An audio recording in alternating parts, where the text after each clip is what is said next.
Դոկտոր Վարդան Մատյոսյան, հրամեցեք։ Շնորհակալություն, բարեկամներ, բարև բոլորիդ։ Շնորհակալ եմ Աստղայի փոխադրության, որ այս հարցը դուրա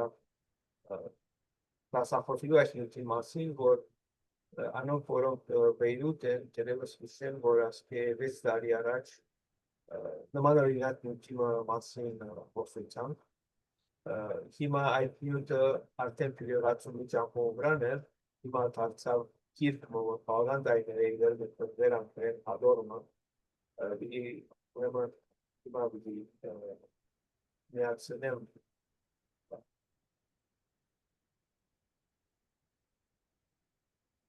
PowerPoint-ը, որպեսզի կարենան քիչ ավելի մոդեռն Վարդան միան քիչ միկրոին մոդենաս, որպեսզի ավելի լսելի լինի։ Okay. Havayamaz. Böyle köklen.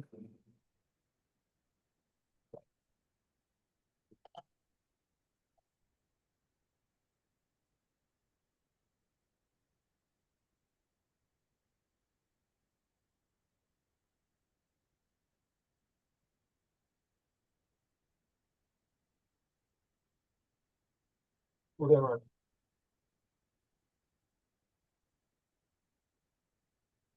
Ադորը, որ լույս տեսավ վերջերս երկու ամիս առաջ Գերմանիայում մեջ, կոչվի The Color of Choice, the Armenians and the Politics of Race, United States and Germany, 1890-1945, Պրիլ Հրաչալունը լույս ընծայած է, իբրև երկրորդ Ադորը իր հայոց պատմության մշակույթին նվիրված մայրենաշարին։ Ուրեմն այս հադորը 350-ով իր բոլոր գլուխներով կանտրատանա այս հարցին, որում ձևով մամփոփում ու դիտարկարեմ այսօրվա դասախոսությամբ։ Նախ եւ առաջ սկսենք ամբողջ կերպով ցերի խաղապարը։ Ցերի խաղապարը արտիական շրջանի խաղապարն է, որ գոյություն չուներ հին ժամանակներում։ Առանց մանրամասնությունների մեջ մտնելու եւ ընդհանրապես մանրամասնություններով պիտի չսպային դասախոսության ստացին։ Կարելի է հիշել, որ արդեն նոր հայկազյան փարարանը ցեղ բարին համար ասկի դողմի ջուղ բացառությունը կուտա կամ զարմ, ուրեմն հունարեն գենոս լայներեն տրիգ, այսինքն այն պարը, որ ցեղասպանություն բարի արմադը եղած է, հունարեն գենոս պարը, այն նույն պարն է, որ գործածվի ցեղ իմաստով, որ անշուշտ չունի ինչպես ասի, մեր այսօրվան հասկացողություն, այն ավելի շատ միտված է ցույց տալու դողմիմը, ընտանիքիմը պատկանը։ Ձերի խաղապարը 18-րդ դարուն է, որ սկսի զարգանալ, թեև անշուշտ կան դեսություններ, որ ավելի վաղ տարերուն, միշտադարուն արդեն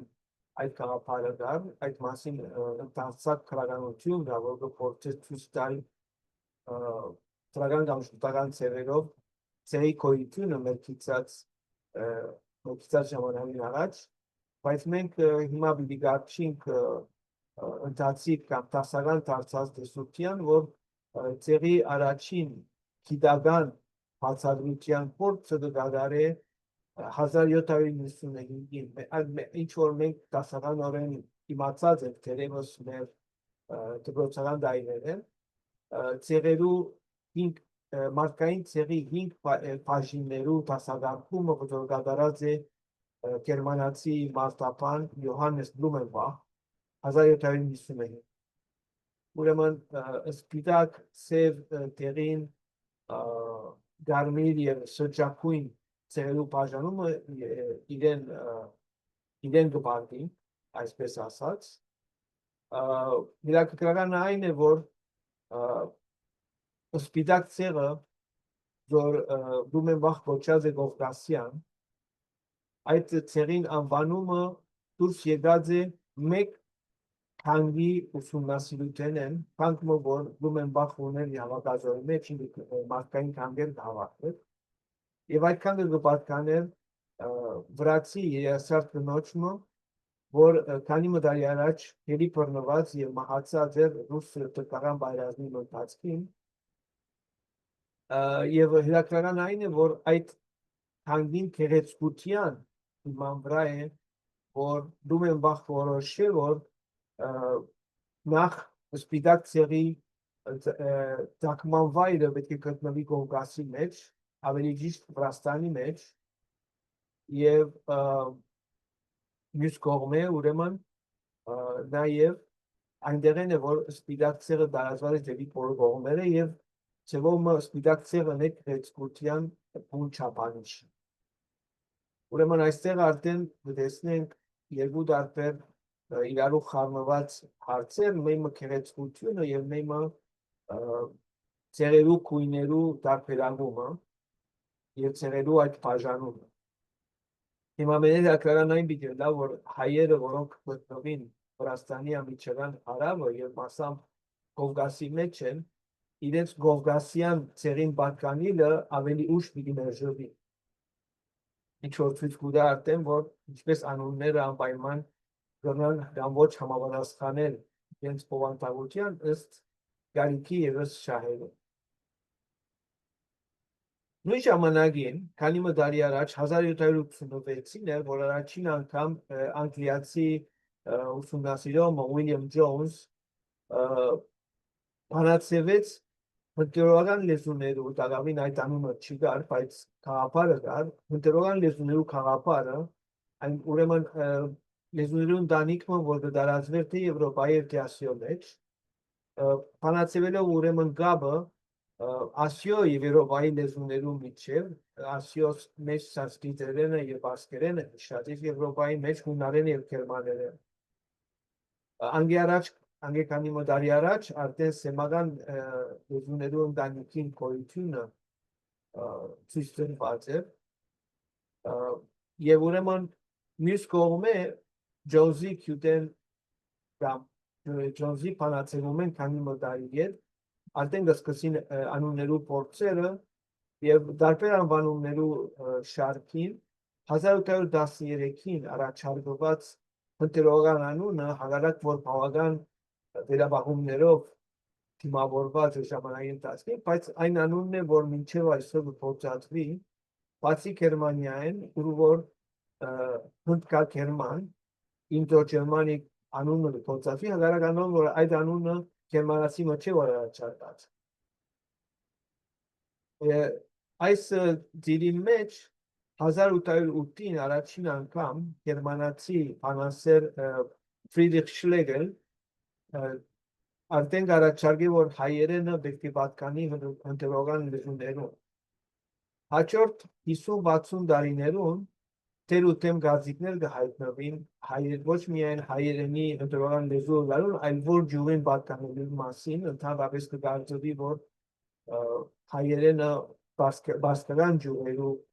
բասկական լեզուներու մեկ ջուրը լալու է, մինչև որ 1779-ին գերմանացի լեզվապան Հայնրիխ Ֆյուշման վերջնական արվեց կփաստե, որ հայերենը հնդերորական լեզուներու մեջ մեկուսացած առանցին ջուր։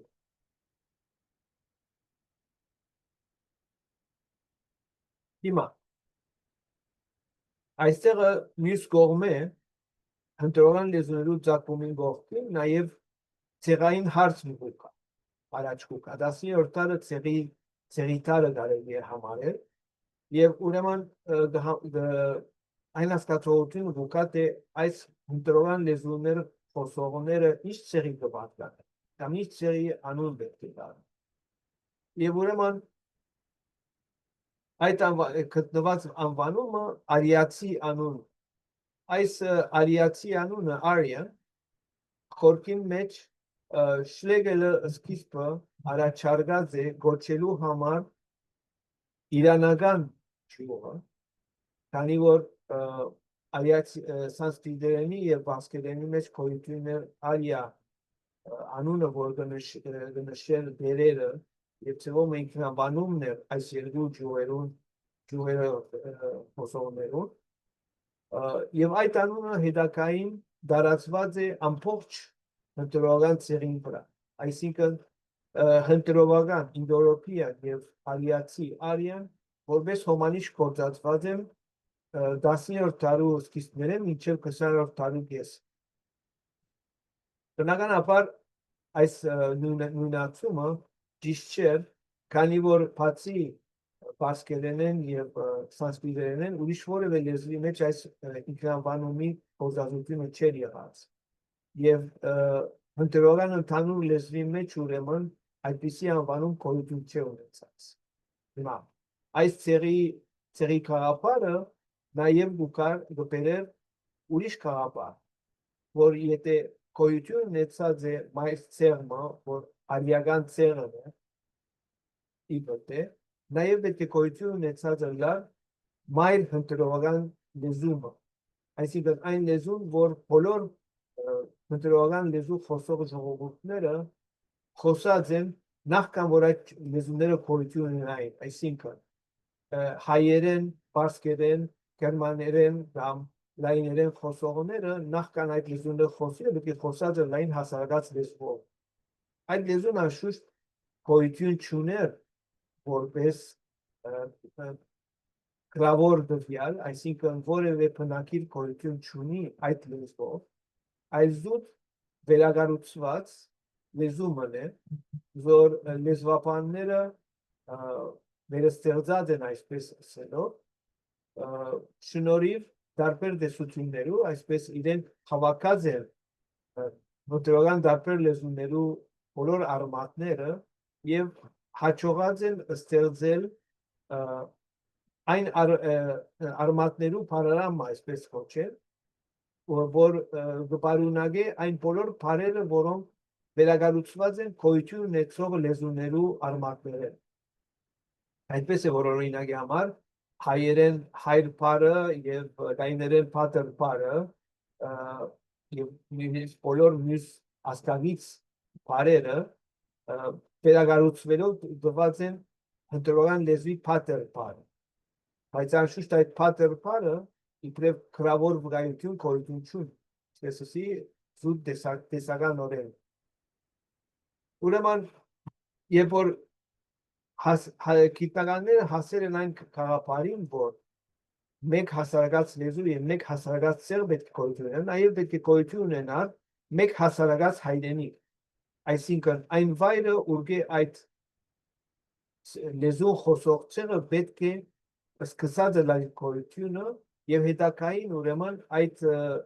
միասնական ցեղը դրողված է բաժնված է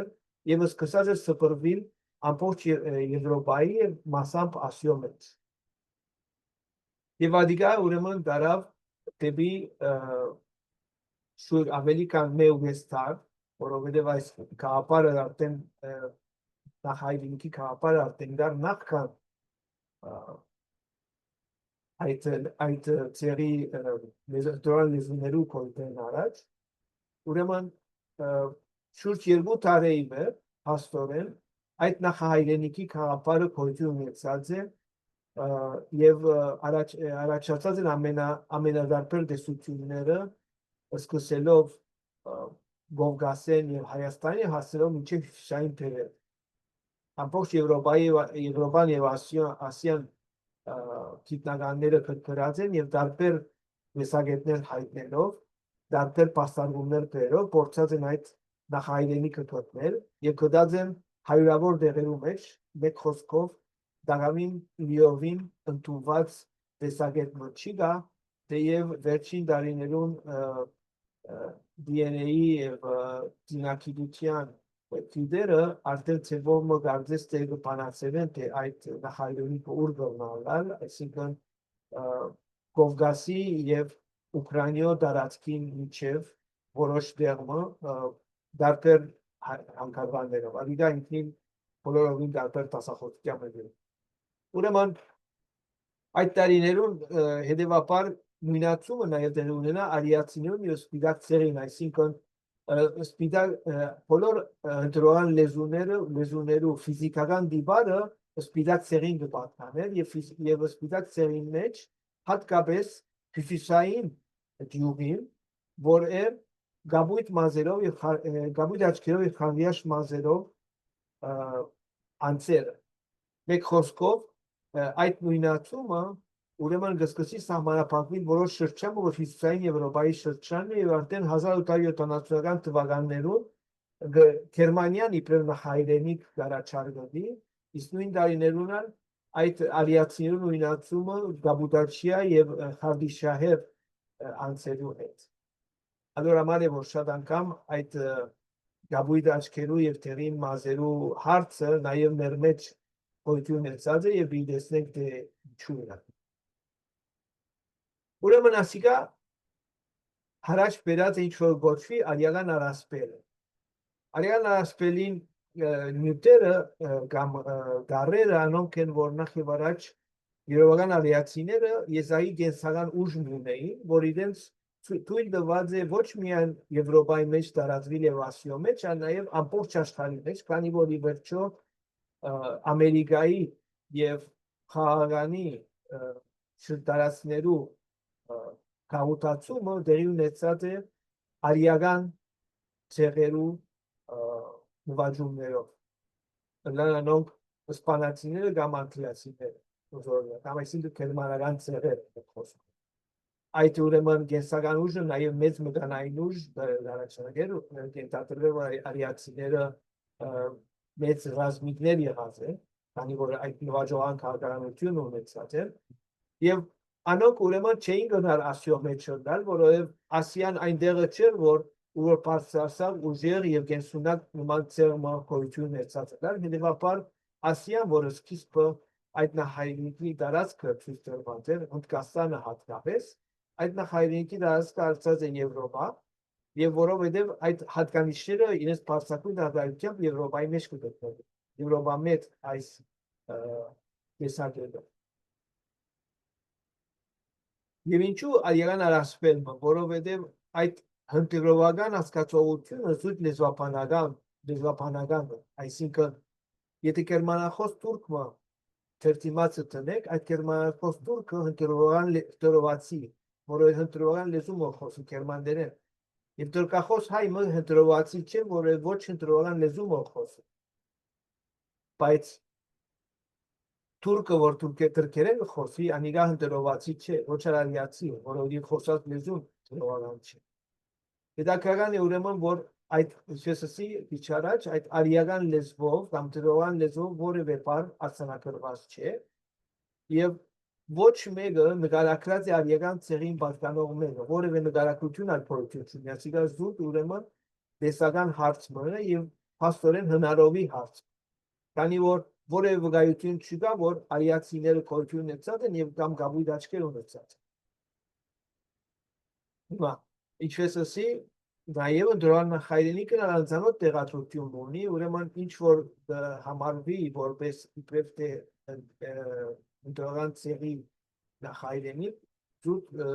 վարգած։ Հիմա ցեղը եւ լեզուն իրարու կապված էին համեմատական լեզվաբանության կողմէ եւ հետո մարզաբաններն անվերցրան եւ այս քաղաքարը ուրեմն նաեւ կապվեցավ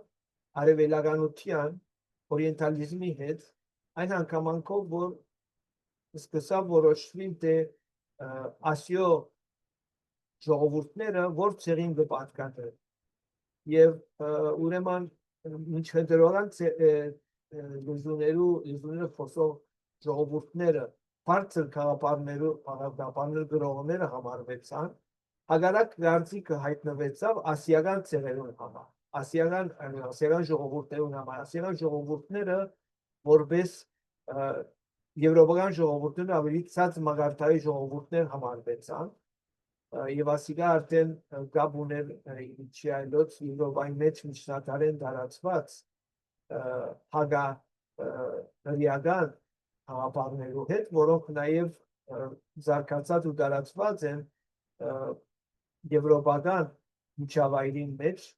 18-րդ 19-րդ դարին սկսյալ արևելքի ուսումնասիրությամբ որ տարած է դեպի այն ինչ որ Էդվարդ Սայիդը կոչած է օրիենտալիզմը, արևելականությունը եւ այդ իմաստով ուրեմն թեև Սայիդը հայերու մասին չի խոսիր եւ սահմանապահվի ավելի շատ արաբներու եւ ընդհանրապես մարտականներու բարակայով, բայց ինքն է որ իր քիրքին մեջ հիշած է որ օրիենտալիզմը կնմանի հակասեմականության եւ հայերը թեև հոն հիշված չեն, բայց գիտենք եւ ընդարձակ քրականություն դա որ 10-րդ դարուն եւ մինչեւ 20-րդ դարունը հայերը համարած է որպես թե սեմական ցեղ։ Սեմական ցեղը որ գխոսեր ընտրական լեզու։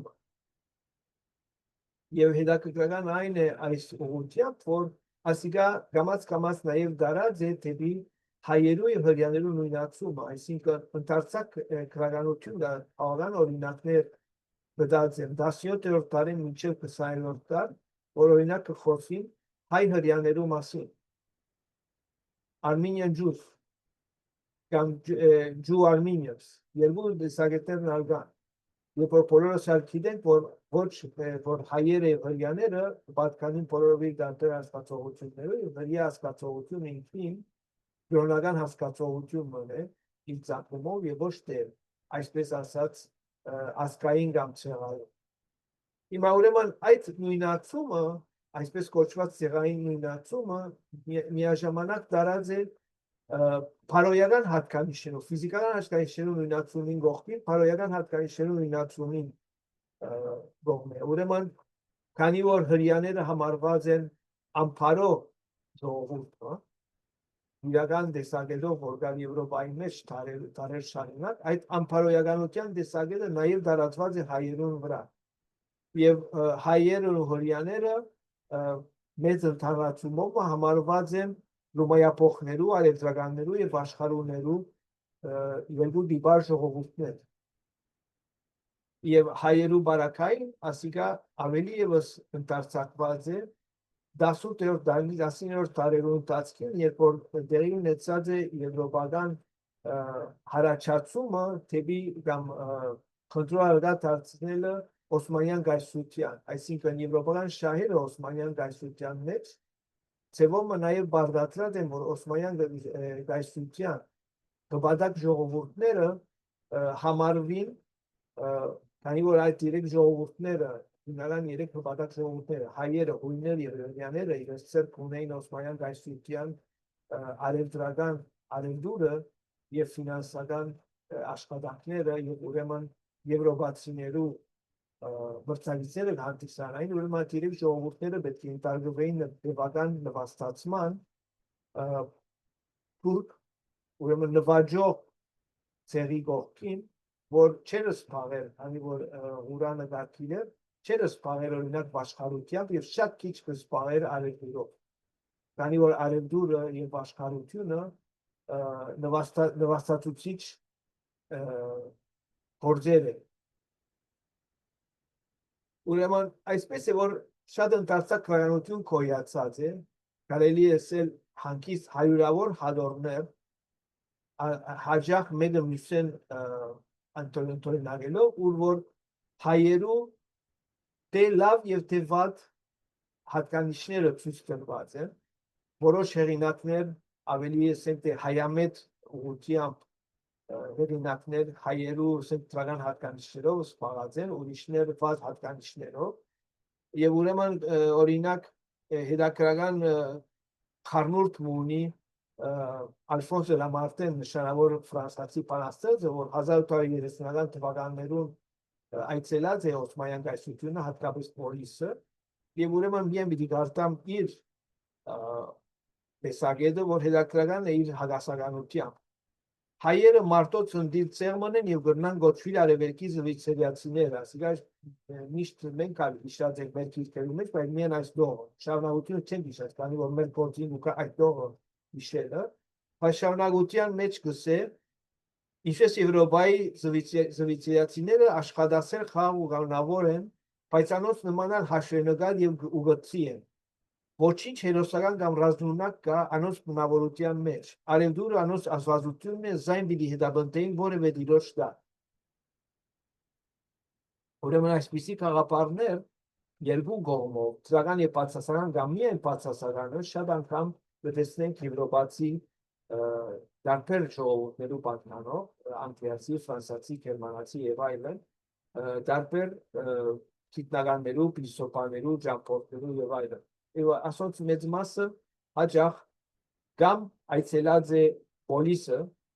կամ առանց այցելելու Օսմանյան կայսրությունը տեսարյութները հայտնած է։ Հետաքրքրական է անշուշտ, որ Բոլսո մեջ հանդիպելով հայերու արևելյան տասարակին, որ Բոլսո ընդհանուր Բոլսո հայության դերևս 110 կամ 120-ն է եւ ոչ ավելի, այդ 120-ի վրա խոշոր ընդհանրացում գալած են ամբողջ հայ ժողովրդի վրա։ Հիմա այս ամբողջ նախապանը ուկա որ հետևի ուրեմն երկու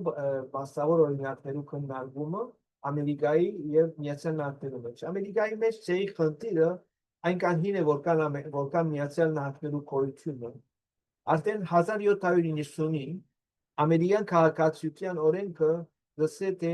այն օտարականները, որոնք ազատ սպիտակ անձեր են, այսինքն սպիտակ ծերին պատկանող անձեր են, անոնք իրավունք ունին դիմելու ամերիկյան քաղաքականության։ Մեկ խոսքով, անոնք, որոնք սպիտակ ծերին չեն պատկանիր, ամերիկացի չեն գտնարել։ Ներառյալ Ամերիկայի մեջ ապրող սևամորթ ստրուկները եւ նաեւ Ամերիկայի բնիկները։ Այդ օրենքը իզորու մնացած է մինչև 1952 անշուշտ ժամանակի ընթացքին ենթարկվելով բարեփոխումներու, օրինակ 1866-ին օրենքը ընդգրկած է սևամորթներ, այսինքն 1866-ին դե Ամերիկայի սևամորթները բնականաբար, քանի որ արդեն դեռ ունեցած էր անոնց ազատագրումը, եւ դե ապրիգեին եկած սևամորթները գրնային ամերիկյան քաղաքացի դառնալ։ Այս օրենքը նաեւ 1924-ին դընտրայնովի բնիկ ամերիկացիներ ընդգրկելու համար, այսինքն այդ թվականին հետ կնոր բնիկ ամերիկացիները վերջնականապես Ամերիկայի քաղաքացի դառնան։ Ասիկա նաեւ զարգացած է ամբողջ տեսությունը, որ գոչված է նատիվիզմ, բնիկաբաշխությունը հայերեն բառը օգտագործած են ես, ուր որ օդար ժողովուրդները դիրախ եղած են, հատկապես տեղին անշուշտ սևամորթները արդեն Ամերիկայի մեջ եւ ազատագրված էին, ուրեմն նրանց հարցը չի գար։ Այս ուրեմն քաղաքականության կամ այս քաղաքապարախոսական ուղղության դիրախները եղած են այսպես կոչված տեղին ցեղը, չինացիները հատկապես, որոնց մուտքը Ամերիկա արգելված է 1852-ին հետ, եւ այսպես կոչված թուխ սպիտակ off-white ժողովուրդները կամ ցեղերը, որոնց մեջ կմտնեին Եվրոպայի ժողովուրդներու մեծ մասը։ Ուրեմն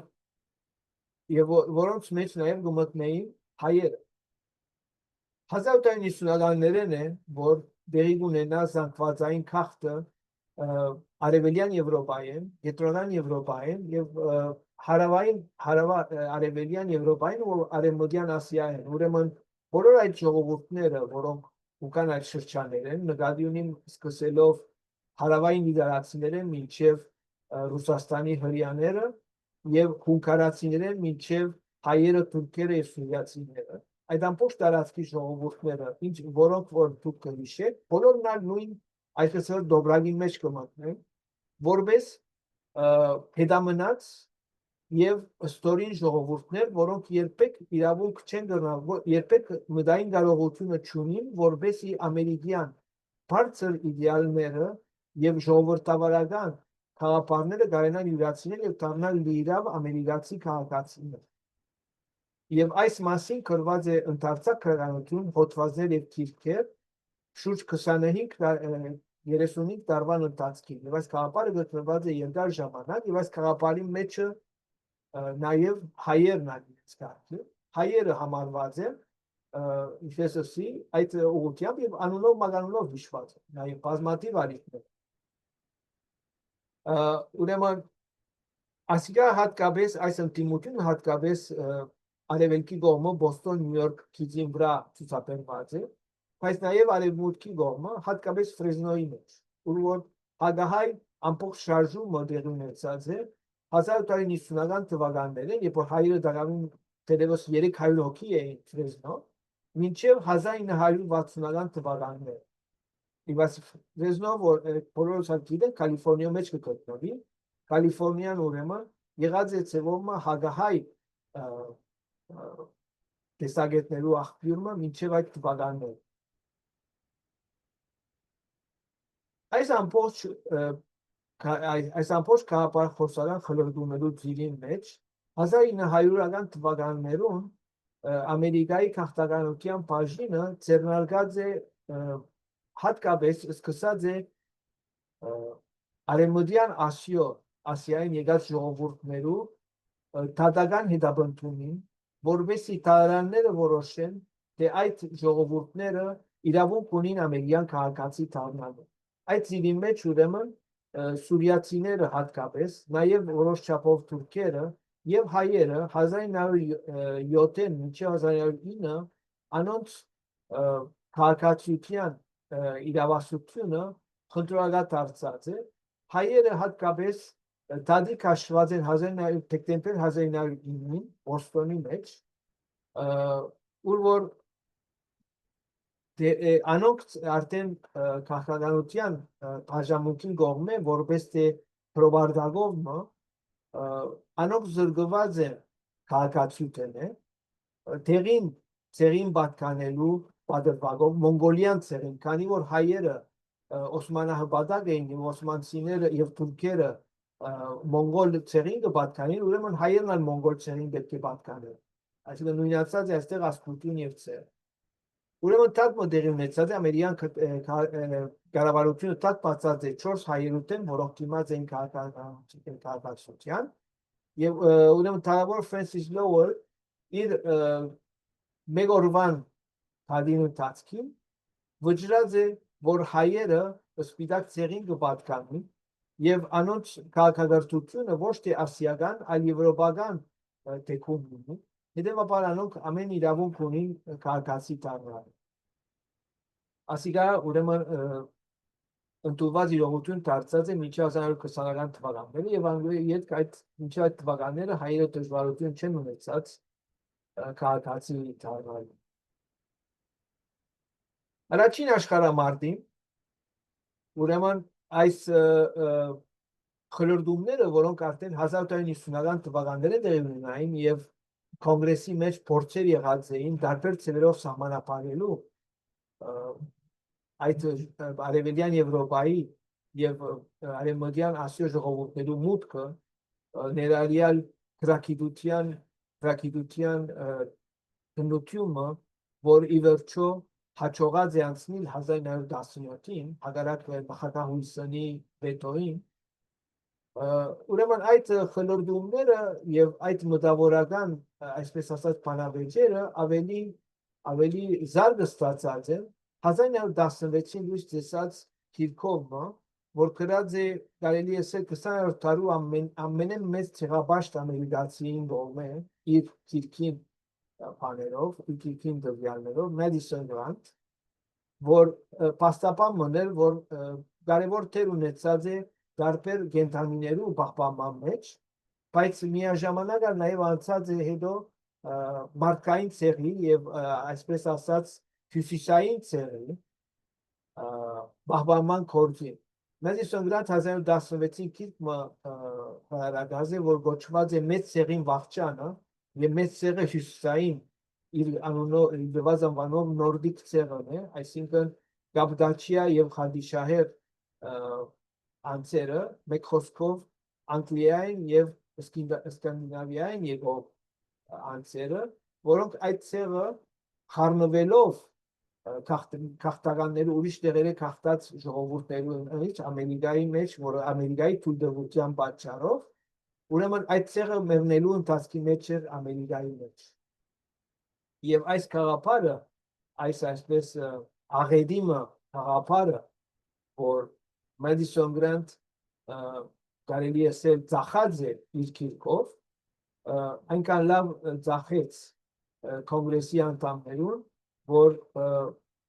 այս աղբյուրեն մեկնելով կոնգրեսը հաջողեց կոնգրեսի մեջ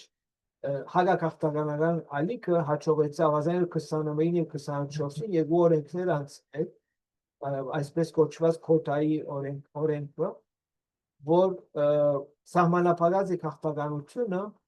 քոտայով, այսինքն յուրաքանչյուր ժողովրդի որոշ թիվով, որոշ համեմատությամբ ըստ իր 1890 սկիզբ 1820-ի եւ վերջ 1890-ի թիվը Ամերիկայի մեջ։ Եվ այդ քոտայի օրենքին շնորհիվ կամ անոր պատճառով հայերու քաղաքականությունը դեպի Ամերիկա, որ անարգել գերբով դերունեցած էր 1950 թվականներին, սահմանափակվեցավ եւ դարձավ փաստորեն 100 հոգիի քաղաքականությունը հաջորդ 40 տարիներու ընթացքում։ Այսինքն հայերու մուտքը Ամերիկա 40 տարի փաստորեն սահմանափակվեցավ գրեթե զերոյի։ Նկատի ունեցեք, որ ինչպես պատմությունը կգտնվի այսօր 100 տարի առաջվան տեղի ունեցած դեպքերը այսօր նոր ազգացողություններ կունենան Ամերիկայի մեջ։ Ուրեմն Գրանտի այդ քիրքին հրավերություն 1916-ին համընկներ Ամերիկայի մեգուսապաշտության isolationism-ի եւ համայնավարության նոր սկսած համայնավարության վտանգի հարցերով եւ նաեւ քաղաքականության վախը որ կար բայրազմեն հետ եւ ուրեմն դարած է դեպի այդ քաղաքականության սահմանափակումի հարց որ 1924-ին ինչպես ասի վերջնականորեն ընդունված է եւ դեված է մինչեւ 1965 եւ այդ 24-ի օրենքը լրիվ չնչված։ Ուրեմն այդ քաղաքականության օրենքին զուգահեռ ամերիկյան կառավարությունը ձեռնարկած է դարձյալ հարձակողականի ոչ սպիտակ ցեղերուն դեմ եւ սկսած է ինչ որ գոչված է փորձաթաթ, այսինքն այդ փորձաթաթերը տեստ կեյսերը գմիդեին դարբեր ժողովուրդները թադի քաշել որովհետեւ տարանները որոշեին թե անոնք սպիտակ էին կամ ոչ, եթե տարանները որոշեին որ չէին, ուրեմն տադը պիտի դարվեր դեպի բարձրակույն ադյանները հասնել մինչև գերակույն ամերիկյան գերակույն ադյանը, որովհետեւ գերակույն ադյանը որոշեր այդ մասը։ Ասիկա դեր ունեցավ ճապոնցիների հնդիկներու բանակային, ճապոնցի հնդիկ մարտադի դրվեցան, տարաններու մեջ թադը կաշկշվեցավ մինչև գերակույն տարան, եւ գերակույն տարանը նախ ճապոնցիներու բանակային 22-ին նոյեմբերին եւ հետո հնդիկներու բանակային փետրվար 23-ին որոշեց, որ ոչ ճապոնցիները, ոչ հնդիկները սպիտակ ցեղին կպատկանեին, հետեւաբար իրավունք չունեին ամերիկացի քաղաքացի լինելու եւ այդ ընթացքի հիման վրա նույնիսկ հնդիկները սկսան զրկվել ամերիկյան քաղաքացիությունից, այն հնդիկները, որոնք ստացած էին ամերիկյան քաղաքացիություն, իրենց ցերկեն առնվեցան։ Բարձավես, ինչպես չինացիները, ամերիկա ապրող չինացիները եւ ճապոնցիները, նաեւ հնդիկները դարձան Ամերիկայի երկրորդ կարգի բնակիչներ, քանի որ իրավունք չունեին քաղաքացի դառնալու։ Եվ շատ մնահանգներու մեջ ով որ քաղաքացի չէր գնա աշխատանքի իրավունք ուներ։ Ուրեմն այս բոլորին յետքը երրորդ ժողովուրդը, որ թադի դրված է, հայերն էին, հանցին Տատյոս Քարտոզյան անունով հայ կորկավաճառի, որ գավեր Պորտլանդ, Օրեգոն։ Քարտոզյանի թադին բարակային, որտեղի ունեցած է մայիս 1924-ին, ըսած է տարախազության փաստերը եղած են, որ Քարտոզյանը սպիտակ ցեղին չի պատկանի եւ ծնած է Սեբաստիա, որ Թուրքիո մեջ է, Թուրքիա գտնվի Ասիո մեջ։ Ուրեմն այս բարակային իդարբերություն 1909-ի Հալաջյանի թադին, որ քիչած կսեցանք Պոստոնի մեջ, Հալաջյանի մյուսնու թադին, այս բարակային հայ քաղուտը արտընծած է եւ նկատի արած է, որ եթե այս տալը գործվի, այս տալը ոչ միայն Քարտոզյանի մասին, այլ ամբողջ քաղուտին մասին, հետապար համակարգային շարժումը դեր ունեցած է, կազմված է համակարգային արտահայտումը, դեր ունեցած է տրամահավաքումը $36,000, որ այս ներկայիս պիտի համարել մոտավորապես $800,000, երկու հոգի նվիրատվությամբ միայն,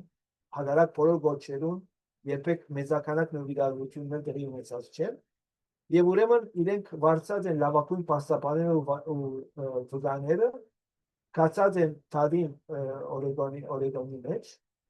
եւ այդ թադը շահած են որովհետեւ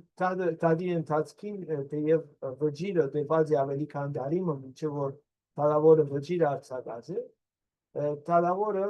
Ջեյմս Վոլվորթը վճռած է հուլիս 1925-ին այսինքն 100 տարի առաջ որ հայը եվրոպացի են սպիտակամորտ են եւ տիրությամբ կծուրվին սպիտակ ցեղերով հետ հիմա դե հայերը նախիվարաճ եթե ցեղի խաղապարը արվեստական է կամ ոչ եթե ցեղերու քույներու հարցը իրապես գոյություն ունի կամ ոչ եւ թե հայերը իրապես սպիտակ են adonk հարցեր են որոնք բավական մեծ վիճաբանություն արի տեղի ունեցած են մինչեւ այսօր եւ բնականաբար գա հոսանքը որ համարի որ այս հարցը հարց մը որովհետեւ հայերը սպիտակ ցեղին դժե նկատվեին այն չէ իրենց շեշտեին իրենց սպիտակը լալը եւ այլն բայց պետք է նկատի ունենալ որ հայերը միայն գրնային խաղալ այն օրենքներով որոնք իրենց այս բարակային դիվենգալ երկիրը ամերիկան գրնար սահմանել եւ ոչ ուրիշ բանով այսինքն հայերը պետք է խաղային այդ օրենքներով այդ օրենքներու մեջ փորձեին իրենց պաշտպանել եւ այդ է որևէ հետեւաբար հաջողեցան ուրեմն թալարաններն որոշում առնել եւ այնուհետեւ ուրեմն հայերու քաղաքացիության իրավունքը այլևս կոնտրոլակա չդարձավ թեև իրենց սպիտակը լալը որոշ չափով մնաց որպես ցեղաբաշխության արտահայտություն դարբեր դեղեր հատկապես Ֆրեզնոյի մեջ ինչպես ասի քիչ առաջ եւ Ֆրեզնոյի բարակային դիչան դատավորամաստը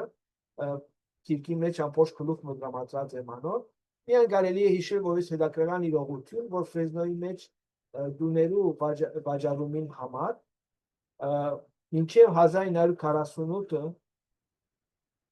դուներու վաճառման պայմանագրերու մեջ դրված է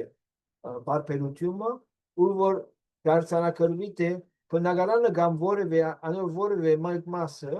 չէր գնալ օգտագործվի կամ բնակվի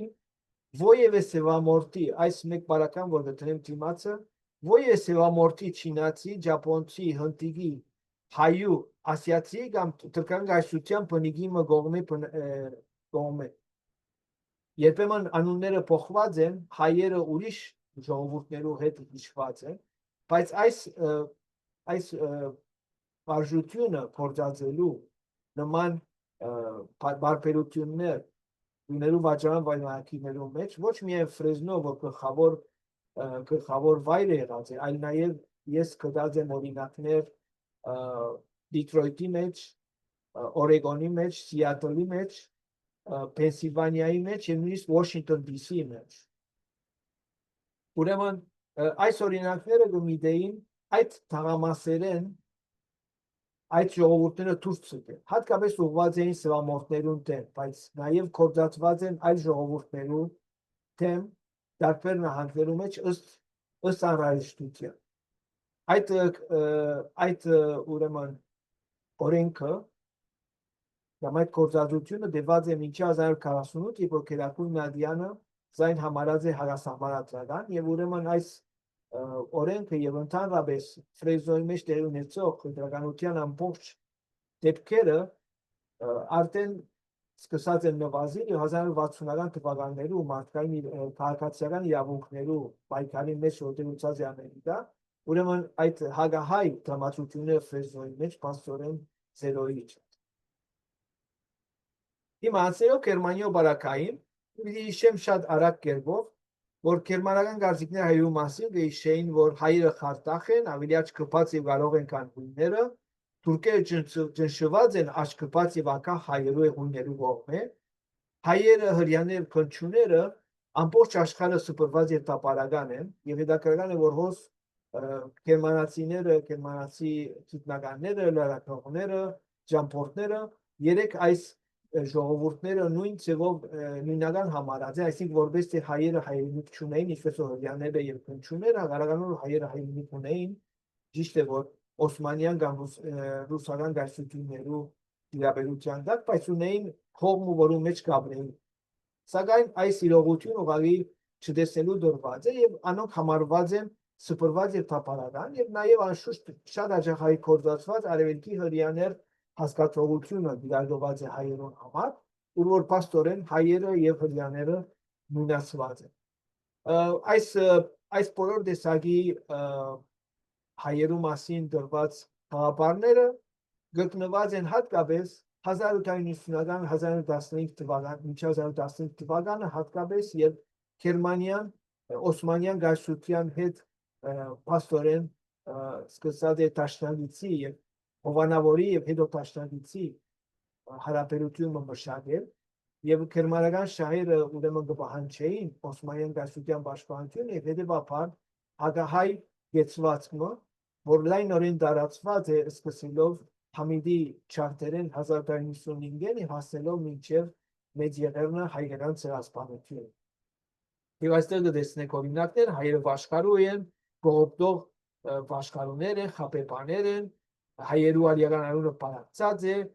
1913-ին մահմեդական տալանողները եդարած են ինչ-որ հայերը կողծած էին, հայերը ոչ գրավիչ են, դաժան, հաշվարու, վնասակար եւ զանազան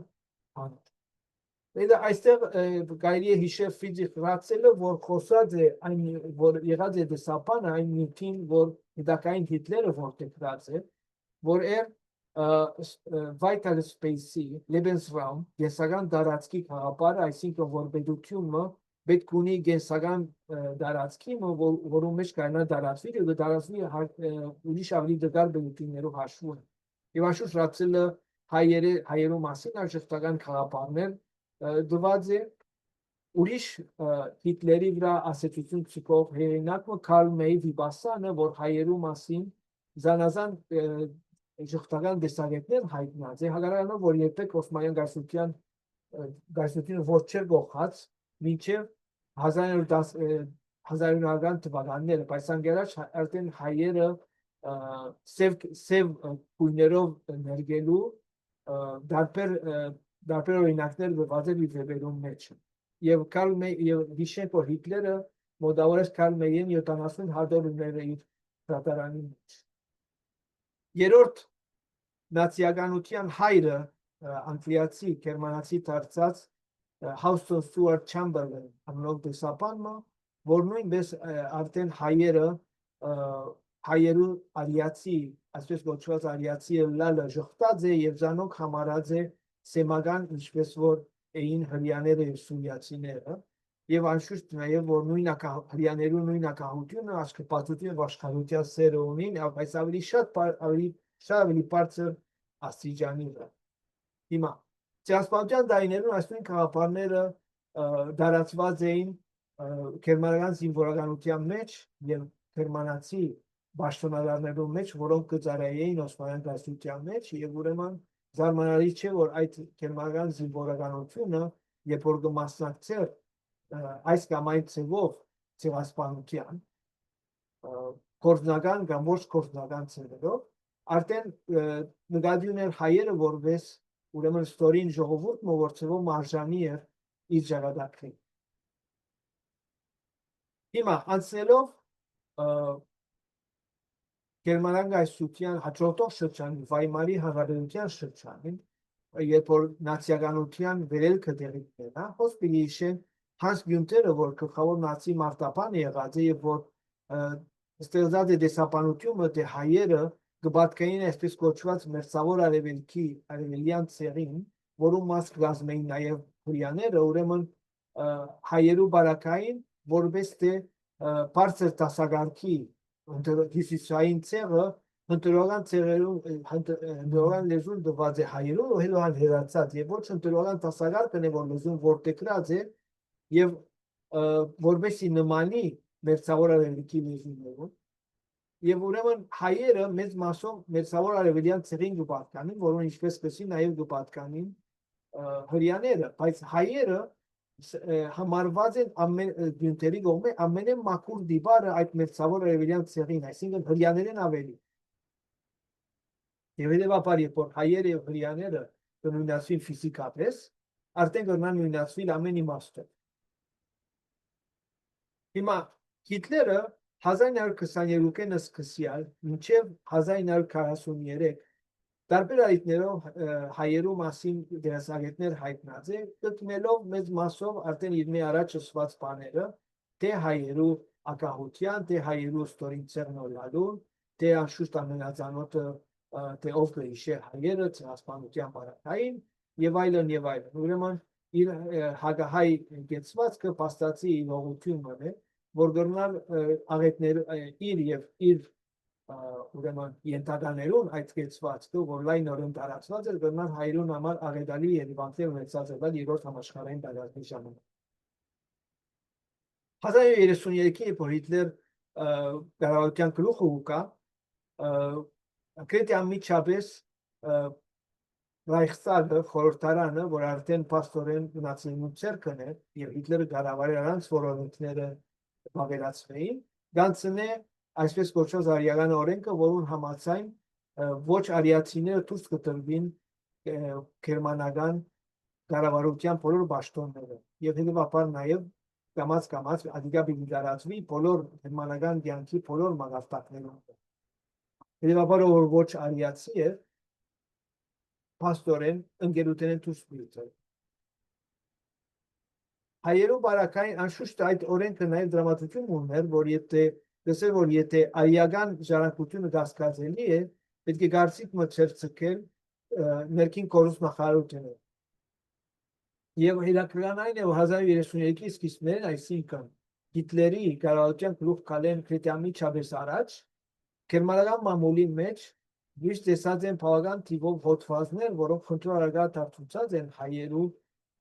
արիացի լալը եւ ցանոք համարած են փաստորեն հрьяաներու ցեղալիցներ։ Հետևաբար այդ վտանգը կար, որ հայերը նույնպես ոչ արիացի համարվեին եւ հрьяաներու համապատասխան ինչ որ անշուշտ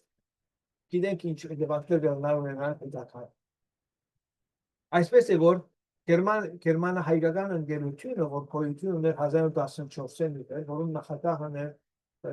Պաուլ Ռոհբախ, եւ որում փոխնախագահ 1933-ին դարձած է հայտնի հայագետ Մարտաշես Ապերյանը, որ ավելի հայտնի հայագետի Մանուկ Ապերյանի եղբորը տղան է։ Ուրեմն Գերմանա-հայկական ընկերությունը դիմե ներքին կորուսնախարարության նամակ մկրելով, որ խնդրե որ հայերու արիական հայացի լալը վավերացվի եւ վերջապես երկար ցուցումները երբ հուլիսին այդպիսի նամակ մասնակցած ցեղային նամակ գահիդարե թե հայեր արիացի են, բայց այս մասնակցած նամակը չեն գիտեր թե ինչ պատճառներով մինչեւ սեպտեմբեր բացահայտված չէ, բայց այդ նամակի շնորհիվ է որ հայերը համարված են արիացի Գերմանիո մեջ եւ անոր շնորհիվ է որ մինչեւ 1945-ին պաստորեն կորզնական դժվարություններու չեն հանդիպած, այստեղ պետք է հիշել, որ հայերու թիվը Գերմանիո մեջ 500-ն ավելի չէ։ Գերմանահայ քաղաքացի շրջանին 500-ն ավելի թիվ մնչուներ ծնված տարբեր քաղաքներու մեջ։ Հիմա Գերմանահայկական ընկերությունը եւ գլխավոր ապարար Դաշիս Ապերյանը նախաձեռնած է որոշ արշավի մամուլի մեջ հագատավցելու համար այդ բոլոր հեղինակներուն, որոնք հագահայ գեցվածներ ունեցած են, եւ հագահայ գեցվածները գսվի թե թրկական շարժարիթ ունեին, ինչ որ փաստացիորեն հայտնի չէ, եթե թուրքերը իրապես մադ ունեցած են այրոն մեջ, որևէ փաստի ես հանդիպած չեմ միջև, հա, ոչ այլ որևէ ակտիվային փաստաթուղթ միջև հրապարակված չէ։ Գիտենք սակայն որ հայերը ներողություն թուրքերը իրենց դրդումով է որ դերի ունեցած է Ֆրանց Վերֆելի դեպին ակտիլումը Գերմանիա մեջ 1934-ին մուսարայի 40-ներում թուրքերու կողմէ հետևաբար կարելի է ընդհանրել որ նույնադիպ դաշումներ գդարված են հայերու հագահայ այդ գեցվածքի ուղղությամբ 1934-ին Գերմանա-հայկական ընկերությունը հրահրակած է Արմենիերտ ու Մարիերտ ու խորակրով հադորմը, փոքրիկ հադորմը 50 էջնոց, ուր որ 9 գիտնականներ, Ապերյանը միակ հայն էր, մյուսները գերմանացի կամ ավստրիացի էին, դարբեր դվյալներով բերեին Ցույց տալու համար հայերը արիական ցեղին կպատկանեին, հետևաբար որևէ պատճառ չի կար իրենք նույնացնելու հрьяաներուն հետ։ Այս հադորը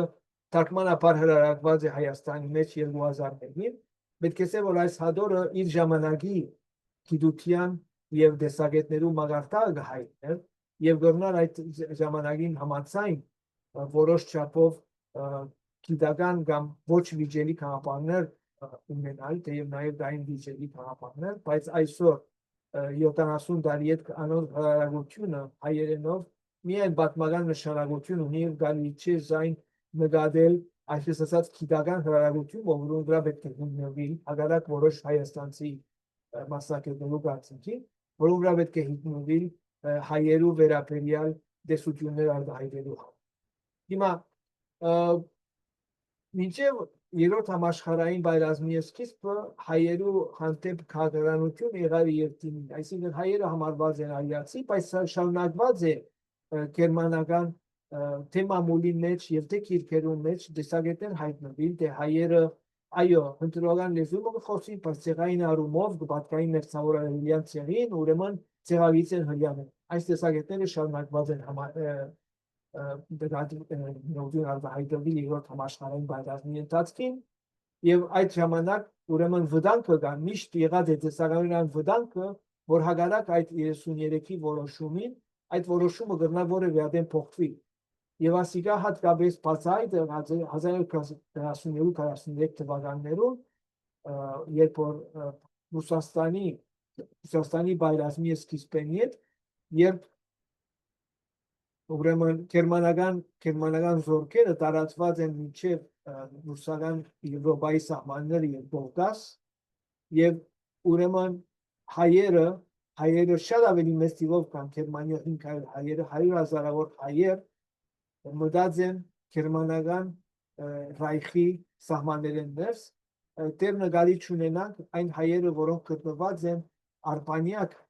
եւ կամ գրաված երկրներու մեջ լա Ֆրանսա, Իտալիա կամ Բալկաններ։ Ուրեմն որ նաև Ֆրանսա, Իտալիա հատկապես, բայց նաև Բալկաններու մեջ որոշ չափով հարցեր եղած են, որոնց մասամբ կան դատարան քիրքից մեջ։ Ուրեմն 42-43 թվականներուն է,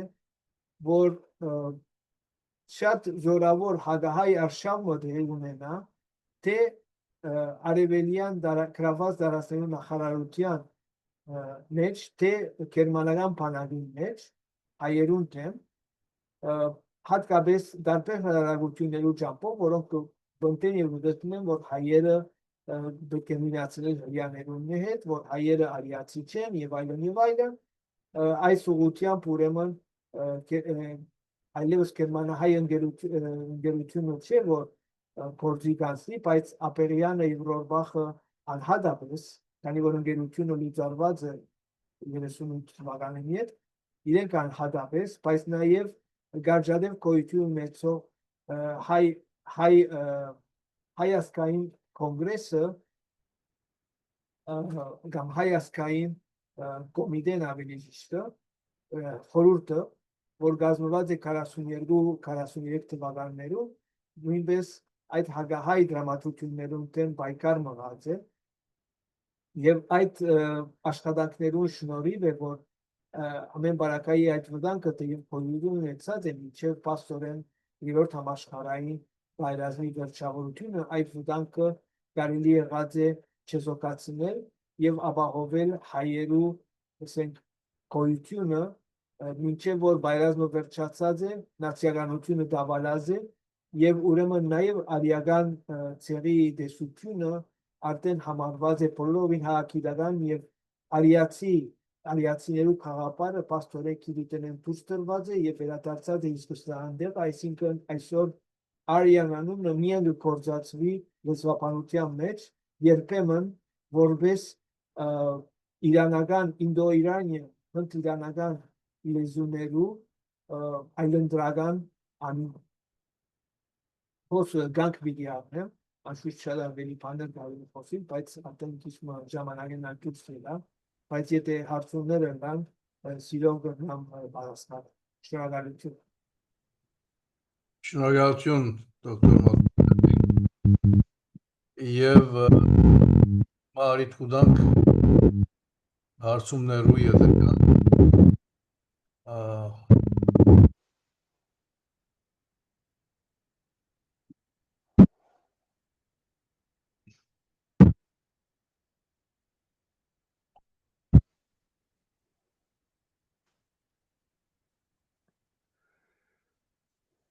Անշուշտ լավելտներ որ կոմպլետ կարային երարային հարցներ կա նաև դա հայերու մասնակցությունը եւ ուրեմն հայերու շատ փոքր իմ համագործակցությունը դասական եւ նաև հայերու հատկապես երու մասած նացիական էջ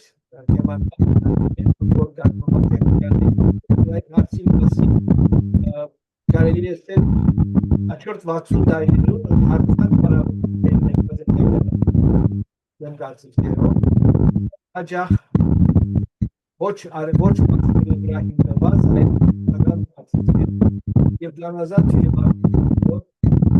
արտահայտված է ժամանակ առ ժամանակ։ Ասիկա արդեն եւ այսօր մեջ բայց հարցը է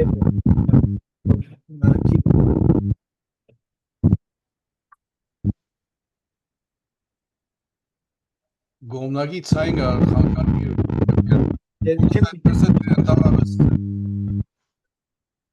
Քիչ առաջ է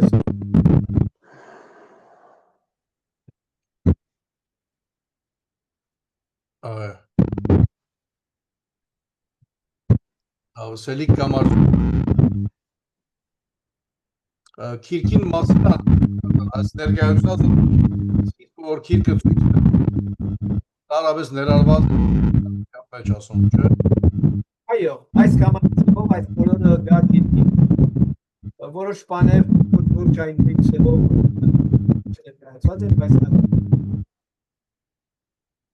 հիմա հետաքրքրական դեմավեցներ ամենտերևս ամենը զարմանալի երևույթ որոնք Այսպիսի Բալկաններն արդյունքում բայց հետաքրքրական այն ուն հարցը ունեցավ որ հայեր չկային այսինքն Խորվատիան հավանաբար երրորդ համաշխարհային հայազնի ժամանակ եւ գալացիները հարցակցության Յուգոսլավիա փոխվեցավ եւ ուրեմն Խորվատիոները ստեղծվեցավ Խորվատիան դախ pedagogan Եվ Խորվատ եւ այդ Գալիո եւ Գերմանիո այդ pedagogan գարավարությունը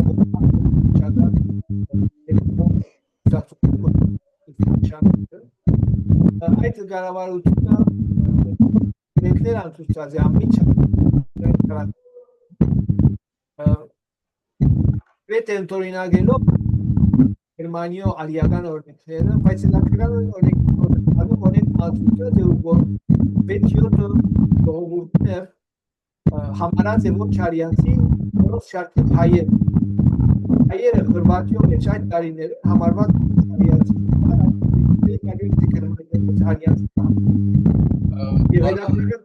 Գներես, բայց միկրոն գրնաս շուտկել որտև յան կողս չես երևի Միկրոֆոնը? Այման, որտև խանգարիչ ցայն գա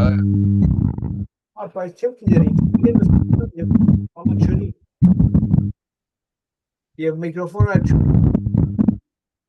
այսինքն պամը չունի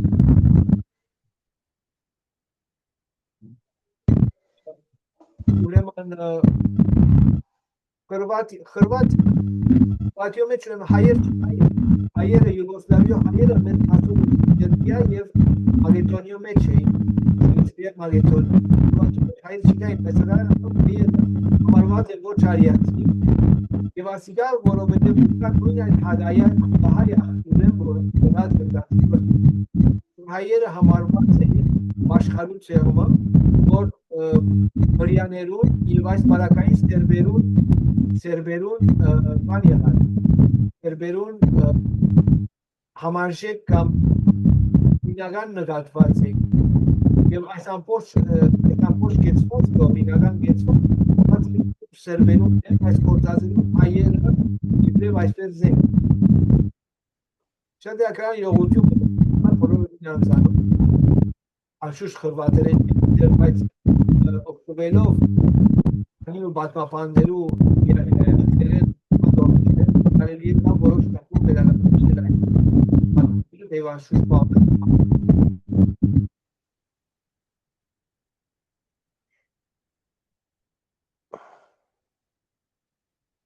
Շատ լավ։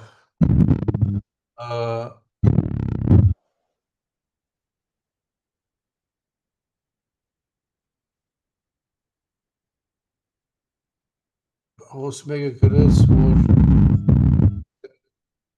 մեկը չէ,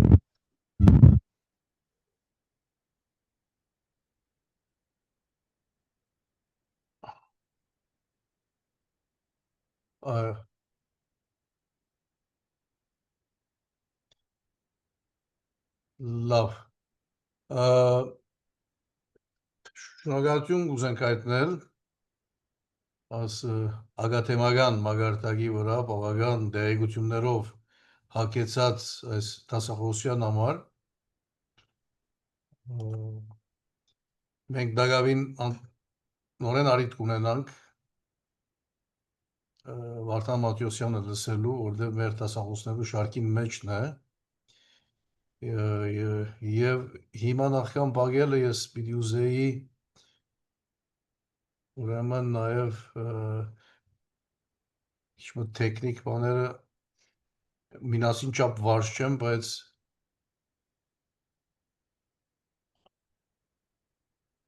քալ բանը հայտարարել եղավ։ Ուրեմն 16 հոկտեմբեր 2025-ին թեման հայ-ճապոնական միջպետական հարաբերությունները եւ հայագիտությունը Ճապոնի մեջ։ Դասախոսը դոկտոր Թակայոկի Յոշիմուրա, ցեզ մե ոմանց ծանոթ է արդեն գարձեմ։ Ուրեմն կալամիս դարձյալ կհանդիպինք, շնորհակալություն դոկտոր Վարդան Մատոսյանին եւ շնորհակալություն բոլորիդ, որ մասնակցեցաք հերթական լսարանին։ Ցտեսություն մինչ նոր հանդիպում։ Շնորհակալ եմ